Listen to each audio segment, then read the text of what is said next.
हरियाणा की हर अपडेट के लिए बेल आइकन दबाएं और सब्सक्राइब करें STV Haryana news. Haryana news के खास कार्यक्रम सुरों की महफिल में आप सभी का स्वागत और मैं हूं आपके साथ सोनिया सतानीता।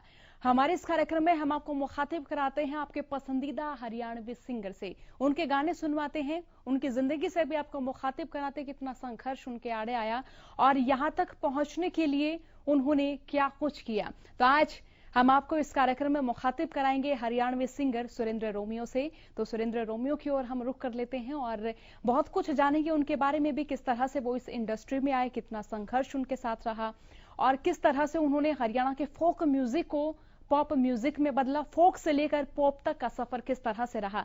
सुरेंद्र जी राम राम, बहुत स्वागत आपका हरियाणा न्यूज पर। राम राम जी सोनिया जी, आप ठीक हो? मैं बिल्कुल ठीक हूँ, आप कैसे हैं? मैं बिल्कुल बढ़िया। बिल्कुल अच्छा, आपके सफर की हम बात कर रहे थे, तो एक गायकी का सफर किस तरह से शुरू हुआ? क्योंकि जितने भी हरियाणा के गायक हैं उनकी ओर से यही बात सामने आती है कि परिवार वालों ने कहा कि कोई और प्रोफेशन आप चूज कर लें, नौकरी कर लो, ये गायन तो ये पसंद नहीं है। सोनिया जी, सबसे पहले तो मैं हरियाणा न्यूज के जितने भी दर्शक हैं सबको मेरी ओर से राम राम। और मैं बता दूं कि गायनी की जहां से बात की आपने, क्योंकि मेरे फादर भी सिंगर हैं और बचपन से ही मतलब मैं इस लाइन में हूँ। 27-28 साल का अरसा मेरे को बीत गया है। महज 8-9 साल की उम्र में मैं इस लाइन में आ गया था। मेरी पहली टेप आ गई थी 11 साल की उम्र में। तो सफर तो मेरे साथ मेरे परिवार का काफी रहा है और परिवार का सहयोग बहुत रहा मेरे साथ। यानी कि आपको परिवार का पूरा सहयोग मिला।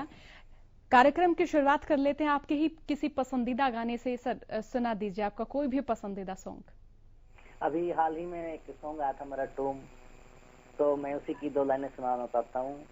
क्यों नखरा करे मेरी नखरो, ट्रक सूटा का भरवा दूं। क्यों नखरा करे मेरी नखरो, ट्रक सूटा का भरवा दूं। गाम यू खड़ा लखावेगा, गाम यू खड़ा लखावेगा, ट्रक सूटा का भरवा दूं।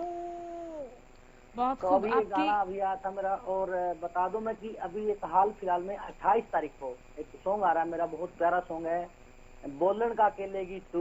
एक 1 आया था 2012 में, उसको बहुत लोगों ने प्यार दिया था। तो अभी एक सॉन्ग बोलन का अकेलेगी तू आएगा। तो मैं चाहूंगा कि जितने भी दर्शक मेरे को देख रहे हैं उस वीडियो को जरूर देखें। बहुत दिल से और बहुत शिद्दत से मैंने उसकी वीडियो बनाई है और बहुत प्यारा वो सॉन्ग है। अच्छा, इसका जो पहला पार्ट है वो 2012 से लेकर 2020 की बात करूं तो आज भी विवाह शादी में डीजे पर बजते हुए हम उसको सुनते हैं। और 2012 में मैं भी अगर अपने कॉलेज के दौर की बात करूं तो हमने भी काफी डांस किया था, स्टेज परफॉर्मेंसेस भी देखी थी इस गाने पर। तो वो पहला जो पार्ट है वो सुनना चाहेंगे। हेरा गाने दिना ते रूसी बैठी बोलन का के लेगी, गाने दिना ते रूसी बैठी बोलन का के लेगी। रे दिल की कुंडी खोल बावली खोलन का के लेगी, दिल की कुंडी खोल बावली खोलन का के लेगी। बहुत खूब। आपकी आवाज की अगर मैं बात करूं तो ये गायन शैली खास तौर पर रागणियों में जब हम आलाप स्वर लगाते हैं तो हम आपका कोई भी गाना सुनते, चाहे वो पॉप सुने चाहे फोक सुने, तो एक रागणी की जो मिठास है, वो जो आवाज रागणी की हम सुनते थे, वही टच आपका नजर आता है। चाहे आप पॉप गा रहे हो तब भी लगता है कोई रागनी चल रही है पीछे, उस तरह की आवाज, उस तरह की शैली है आपकी। तो जब आपने गायन की शुरुआत की, कितना संघर्ष रहा पहले गाने को लेकर? जब पहला गाना आया तो परिवार की ओर से क्या प्रतिक्रिया सामने आई है क्या? हाँ जी बिल्कुल, मैंने मेरी शुरुआत शिक्षा की मैंने रागनियां गाई हैं। तो मांगे राम जी की, लक्ष्मी जी की मैंने रागनियां भी काफी गाई हैं। अगर आपको हमारे ये 2 जो महान कलाकार हुए, महान लेखक हुए, मांगे राम जी और लक्ष्मी चंद जी की, इनकी कोई भी अगर आपको रागनी याद हो तो आप वो भी गुनगुनाएं। बिल्कुल, मैं दादा राम मांगे राम जी की एक रागनी सुनाऊंगा, कान पात के किस्से से है।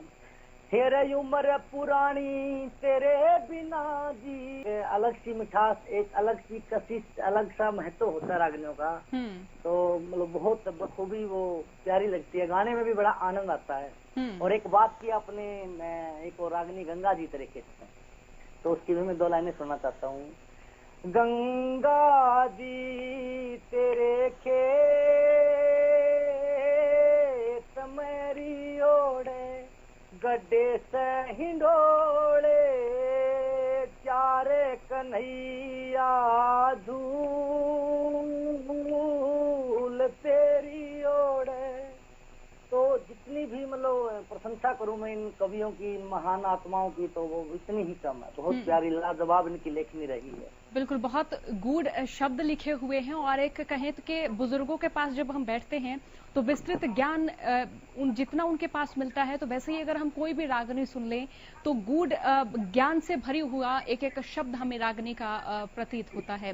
चाहे हम किसी भी रागनी की बात करें, समाज से जुड़ी हुई रागनी की बात करें, क्रांतिकारियों से जुड़ी हुई रागनी की बात करें, अच्छा हम धार्मिक बोलों की बात करें, तो हमारे जो कवि रहे, हमारे जो सांगी रहे, उन्होंने जो जो रागनियां लिखी वो इतनी कालजयी रचनाएं लिखी कि आज 2020 से लेकर अगर बात 3000 वर्षों की भी करें तो ये ऐसे ही कालजयी रहेंगे। भविष्य में कभी भी इन्हें गुनगुनाया जा सकता है, इनसे सीख ली जा सकती है, संदेश लिया जा सकता है, खुद के लिए भी, समाज के लिए भी और भविष्य के लिए भी। अच्छा, जो ये दौर बदल रहा है, रागनियों से लेकर फिर डीवीडी आई, फिर वीसीआर आ गए, फिर फोन आ गया, तो आज संगीत जो है बड़ा आसान सा हो गया है। हम यूट्यूब पर क्लिक करते हैं, कोई भी मनपसंद रागनी हम सुन सकते हैं। तो इस दौर को आप किस तरह से देखते हैं, कितना अच्छा है, कितना बुरा है?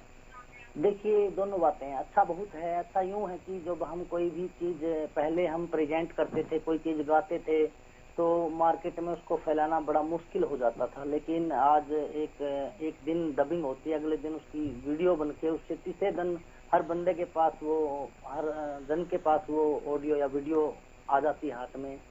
तो आसान तो बहुत है और अच्छा भी लगता है, लेकिन कहीं ना कहीं वीकनेस भी बहुत है। क्योंकि ऑडियो अब आजकल क्या है कि मैं बता दूं आपको, फेक व्यू जो होते हैं, अच्छे काम को भी आप मानोगे, मतलब पता नहीं लगता कि ओरिजिनल है या फेक है। तो ऐसे ऐसी ऑडियो वीडियो भी, नाम तो नहीं लूंगा मैं किसी का भी, उसमें मेरे सॉन्ग भी हो सकते हैं और भाई की किसी की बहन के सॉन्ग हो सकते हैं। लेकिन इसमें थोड़ा सा पहले क्या था कि पहले पता होता था कि कलाकार की अवकात क्या है, कलाकार क्या कर रहा है समाज के लिए, कितना उसको पसंद कर रहे हैं। लेकिन आज ये चीज धुंधली होती जा रही है, इस जो फेक व्यू के जमाने को समझता हूँ, यहाँ पे नुकसान है इस चीज का। अच्छा, बदलती संस्कृति के आयाम को आप किस तरह से देख रहे हैं? क्योंकि हरियाणा में बहुत कुछ बदला है। आज के गानों में भाईचारे के शब्द भी हम देखते हैं। इसके अलावा महिला केंद्रित शब्द भी अब ज्यादा हो रहे हैं। कई साल पहले हरियाणा की छवि थी कि भाभी देवर के सॉन्ग ज्यादा थे, जीजा साली के सॉन्ग ज्यादा थे, जो कि संस्कृति के लिए भी ठीक नहीं थे। लोग इसको देखते हुए हरियाणा का जो म्यूजिक इंडस्ट्री थी उससे भी पीछे हटने की कोशिश कर रहे थे कि यहाँ तो यही शैली है। इस शैली से हम उभर ही नहीं पाए और अब हम उभरने की कोशिश कर रहे हैं। देखिए सोनिया जी, बताता हूँ आपको, देवर भाभी के सॉन्ग पहले भी आए हैं, अब भी आ रहे हैं, आगे भी आएंगे। तो हमारे कवियों ने भी जो अभी हमें सॉन्ग गा रहे थे, उन्होंने भी उनको लेखन किया। ये मान सम्मान उस गीत को मिला था। अच्छा, आपके आगामी प्रोजेक्ट कौन कौन से? गीत तो काफी संख्या है। गीत मेरे करीबन में, आप लोगों के प्यार से, आप लोगों की दुआओं से 6000 प्लस मेरे गीत आ चुके हैं मार्केट में। खैर सब तो हिट नहीं हो पाते, लेकिन हम कशिश में लगे हुए हैं कि अच्छा कर पाए हरियाणा के लिए। अच्छा, आपके दौर में हम देखते हैं 2002 की बात करें या 2000 की ही बात करें, तो तब हरियाणा में महिला अभिनेत्रियां नहीं थी। जो थी वो बॉम्बे की ओर रुख कर चुकी थी, क्योंकि हमारी जो हरियाणवी म्यूजिक इंडस्ट्री रही, उससे कहीं ना कहीं जो हरियाणा के जो युवा थे वो खुद ही पीछे मुड़ना शुरू कर चुके थे कि यहाँ पर तो उस क्वालिटी का काम नहीं होता जिस क्वालिटी का काम वो चाहते हैं। आज दौर बदल रहा है, हरियाणा से ही अभिनेत्रियां आ रही हैं, मॉडल्स आ रही हैं, नए नए सिंगर्स आ रहे हैं। तो ये आप कितना सकारात्मक कदम मानते हैं? बिल्कुल कामयाबी और बुलंदी का कदम मानता हूँ मैं इसको, क्योंकि मैंने वो दौर भुगता है, मैंने वो दौर देखा है कि जब हरियाणा को हरियाणा में ही नहीं सुना जाता था। ये सच्चाई है और कड़वी बात ये है, हमारी हरियाणवी भाषा को हमारे हरियाणा में भी नहीं सुना जाता था। वो एक दौर था, मैंने महसूस किया उस दौर को। लेकिन आज बड़ी खुशी होती है कि आज ऐसी कोई फिल्म नहीं आती बॉम्बे के अंदर, चाहे एक महज 3 सेकंड का डायलॉग हो, लेकिन हरियाणवी जरूर उसके अंदर गूंजेगी।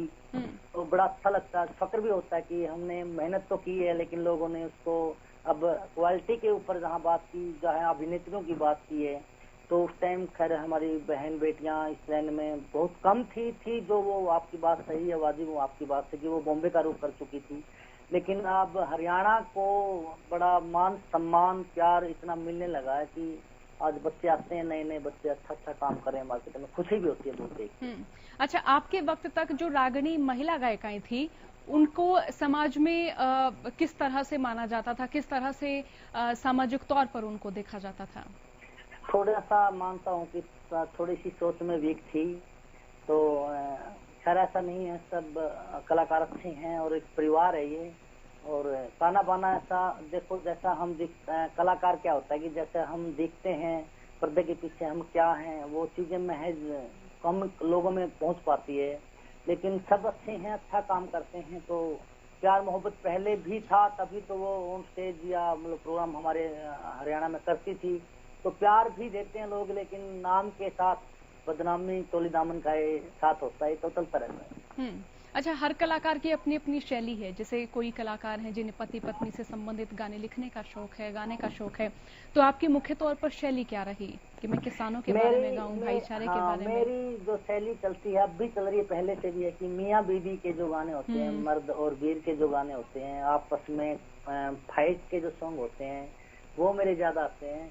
अभी एक गाना आया था, मन रखेगा के छोड़ेगा आज तोड़ कर ले तू, मन रखेगा के छोड़ेगा आज तोड़ कर ले तू। तो जब ये सॉन्ग गाते हैं स्टार्टिंग में लगता है कि भाई बहुत ज्यादा नहीं में अनबन चल रही है, लेकिन लास्ट में जाके उसका एक संदेश हर सॉन्ग के बाद मैं देता हूँ कि उसका प्यार मोहब्बत, वो परिवार, मियाँ बीबी, घर के वो दो पहिए है। इसके बारे में भी आपका क्या कहना है?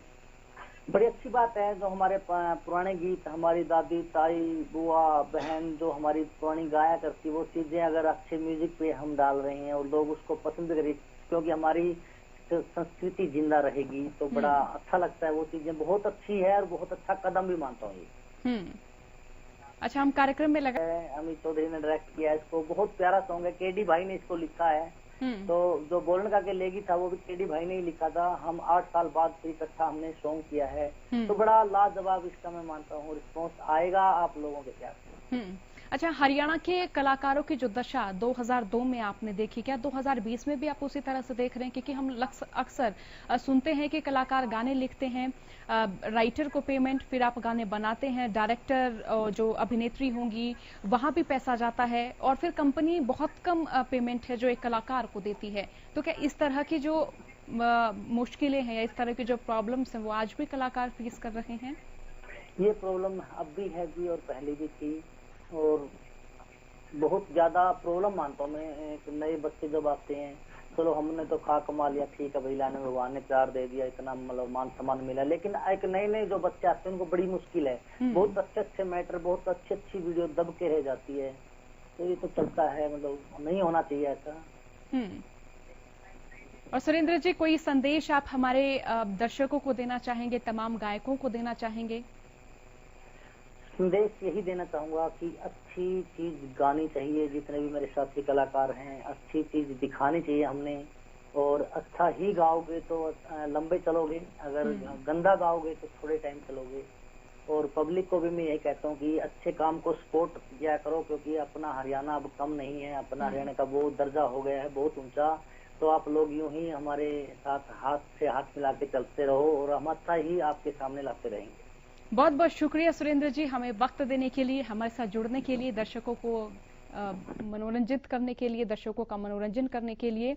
तो सुरों की महफिल में आपने सुना सुरेंद्र रोमियो को। उन्होंने अपने आने वाले प्रोजेक्ट्स के